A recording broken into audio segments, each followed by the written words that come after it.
Okay, so next topic है हमारा parallel plate capacitor. ठीक है, पैरेलल प्लेट कैपेसिटर देखो बच्चे है ना कंफ्यूज हो जाते हैं। देखो combination of capacitor in parallel connection अलग क्वेश्चन है।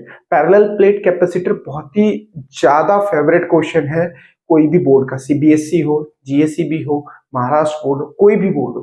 ठीक है, तो इतना याद रखना आप कि पैरेलल प्लेट कैपेसिटर एक अलग क्वेश्चन है एंड कॉम्बिनेशन ऑफ बहुत सारे कैपेसिटर को पैरेलल में कनेक्ट करते हैं वो अलग क्वेश्चन है। तो अभी हमें करने जाना है पैरेलल प्लेट कैपेसिटर, बहुत ही इंपॉर्टेंट है, तो ध्यान देना। तो क्वेश्चन क्या आता है, सबसे पहले क्वेश्चन आपका आता है what is parallel plate capacitor. समझना कैसे क्वेश्चंस आते हैं, मैं पूरा बता रहा हूं आपको। इसलिए parallel plate capacitor, derive expression for its capacitance, derive expression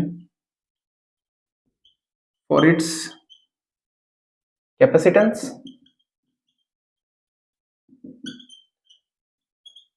and factors भी पूछ लेते हैं। फैक्टर्स भी मैं बता दूंगा लास्ट में वो किस पे डिपेंड करता है। तो देखो कुछ नहीं है, पैरेलल प्लेट कैपेसिटर क्या है। पैरेलल प्लेट कैपेसिटर कॉम्बिनेशन है दो प्लेट्स का जो पैरेलली एक दूसरे को पैरेलल है एंड सेपरेट है बाय डिस्टेंस। ये दो प्लेट्स हैं, इनको हमने सेपरेट किया हुआ है बाय डिस्टेंस टी। ठीक है, तो इसको कैसे लिखोगे पैरेलल प्लेट कैपेसिटर को? इट कंसिस्ट ऑफ, क्योंकि डेफिनेशन तो देनी पड़ेगी अगर हमें लिखना है तो। It consist of two long plane charge plate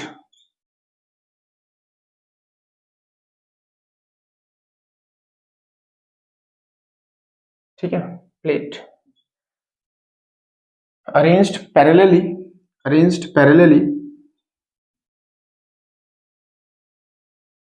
and separated by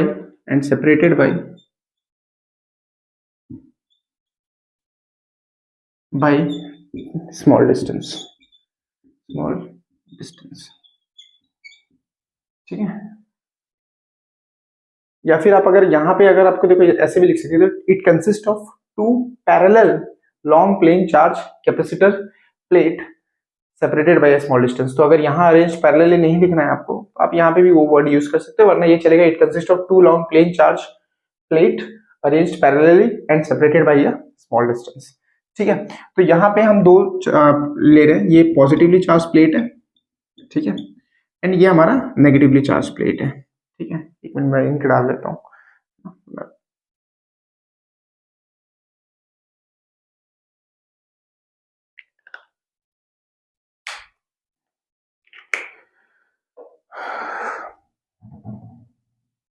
टेढ़ा हो गया, इसको थोड़ा सीधा कर देता हूँ, पैरेलल लगना चाहिए ना।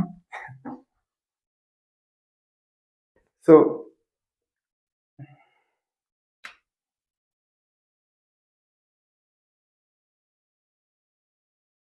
ठीक है, ये माइनस। अब देखो इनको सेपरेट हमने किससे किया हुआ, इसको भी थोड़ा सही बना लेता हूँ।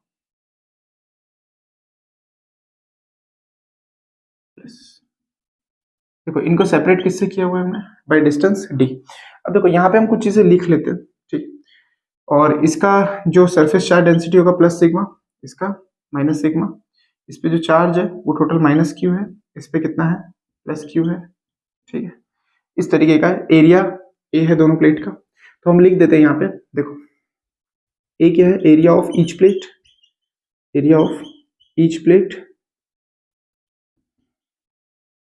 डी क्या है, सेपरेशन डिस्टेंस, ठीक, सिग्मा प्लस और माइनस दोनों लिख रहा हूं। Uniform surface charge density of each plate, uniform surface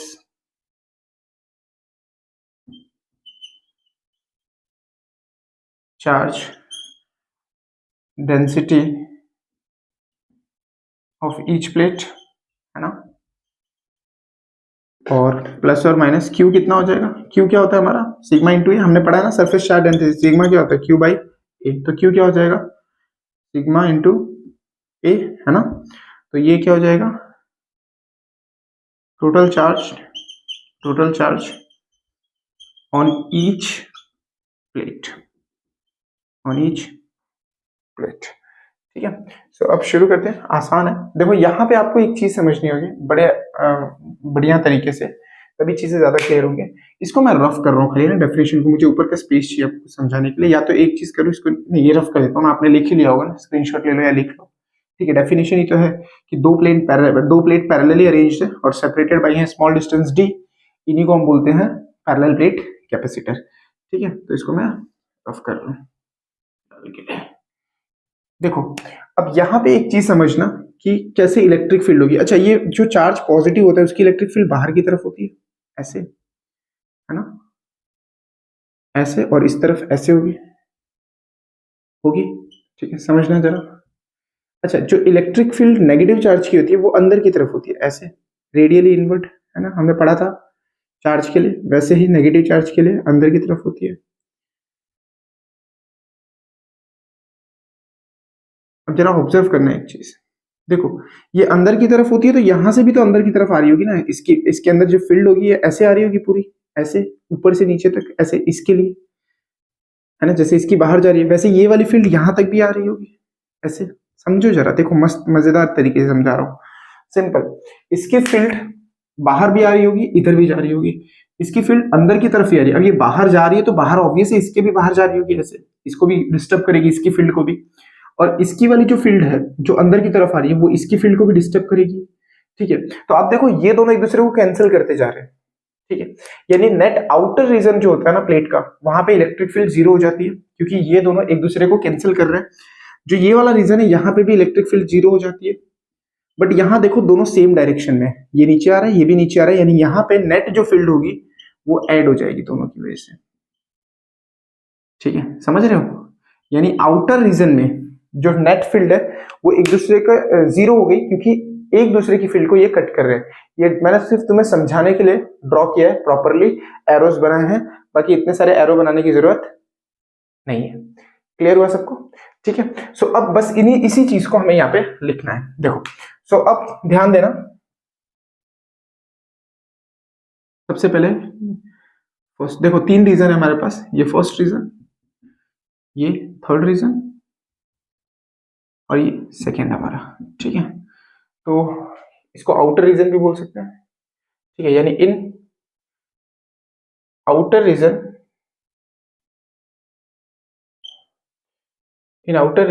above the upper plate and in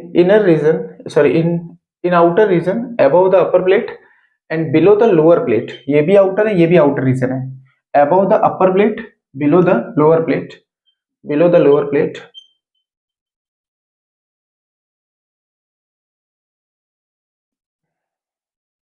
net electric field will be zero, net electric field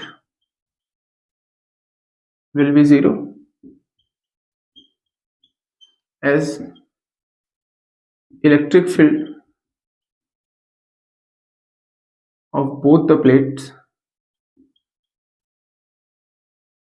will cancel out each other।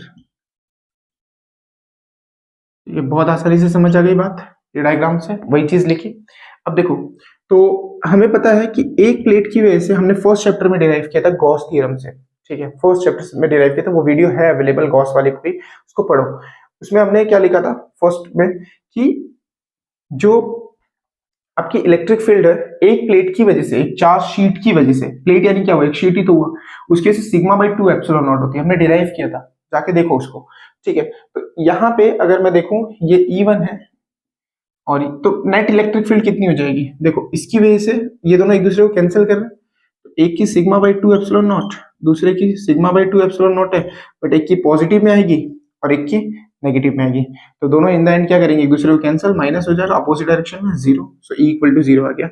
Second लेते हैं, in inner reason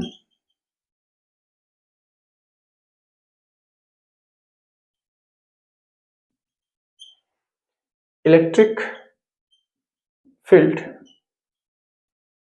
due to both the plate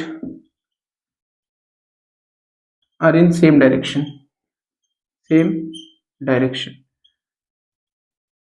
therefore same direction में अगर है तो ई कितना हो जाएगा, E1 plus E2 यानी sigma by 2 epsilon naught plus sigma by 2 epsilon naught यानी equal to sigma by epsilon naught, है ना। ये 2 टाइम्स हो जाएगा, 2 sigma upon 2 epsilon naught, 2 cancel होगा, सिग्मा बाई एप्सिलॉन नॉट यानी नेट हमारा इनके बीच में इस रीजन में जो इलेक्ट्रिक फील्ड आया वो सिग्मा बाई एप्सिलॉन नॉट आया। यहाँ पे E 0 है, यहाँ पे भी आपका E क्या है, 0 है। ठीक है, समझने वाली बात है, ये एकदम अच्छे से समझ हो गया, ये आगे बात क्लियर होगी। E मिल गया हमें। अब हमने रिलेशन डिराइव किया था इलेक्ट्रिक पोटेंशियल और इलेक्ट्रिक फील्ड के बीच में, और हमने लिखा था as we know V equal to ED होता है ना, यानी potential difference equal to electric field into separation distance.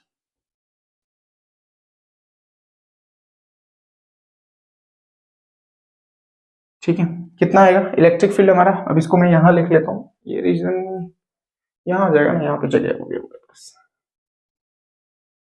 ठीक है, दिख रहा है ये रीजन पूरा क्लियर।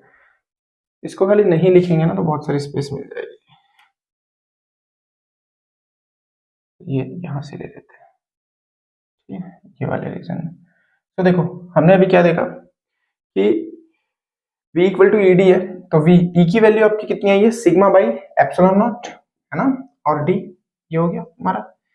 नाउ सिग्मा क्या होता है, सिग्मा क्या होता है, सिग्मा को हम क्या लिखेंगे, Q इंटू, देखो सिग्मा को Q बाई ए लिखोगे ना, हमें पता है ना सिग्मा क्या होता है, Q बाई ए, तो सिग्मा की जगह क्या रखेंगे, Q बाई ए, तो V कितना हो जाएगा, Q D अपॉन ए, Q D अपॉन ए। क्लियर हो रहा है सबको, और एप्सिलॉन नॉट तो है ही हमारा। ठीक है ना, हमें पता है capacitance of a capacitor, capacitance of a capacitor C equal to Q by V होता है। ठीक है, Q ऐसे रहेगा, V की वैल्यू कितनी मिल गई हमें, Q D into epsilon not A, Q cancel, क्या आया epsilon not A by D, C equal to epsilon not A by D, C equal to epsilon not A by D, देख रहे हो। ठीक है, तो ये कितना इजी है, इन दोनों रीजन के जीरो दिखाया मैंने। ठीक है, अब कोई भी देखो बहुत सारे वीडियोस पड़े हैं जो 2 मिनट 4 मिनट में भी करा रहे हैं, ठीक है, बट 2 मिनट 4 मिनट में आपको फिर किस तरीके से कराएंगे, वो ये लिखेंगे, आप स्टेटमेंट्स नहीं लिखोगे एग्जाम में तो आपको मार्क्स नहीं मिलेंगे। मेरा एक ही मोटो है, जो बच्चा पढ़ रहा है उसे नोट्स के लिए भागना ना पड़े, उसे नोट्स यहीं पे मिल जाए, ये बोर्ड पर से लिख लिया वही नोट्स हो गए, समझ रहे हो। मैं प्रॉपर थियरी, प्रॉपर डेरिवेशन सारी चीजें लिख रहा हूँ। ठीक है, नोट्स के लिए आपको भागना नहीं पड़ेगा। सो क्लियर हो रहा है सबको। सो यहाँ हमने आउटर रीजन के नेट जीरो बता दिया, इनर रीजन में दोनों को ऐड करके टोटल इलेक्ट्रिक फील्ड निकाल ली। V इक्वल टू ED होता है, वैल्यू रख दी। ठीक है, सिग्मा होता है Q बाई ए, वैल्यूज रखी।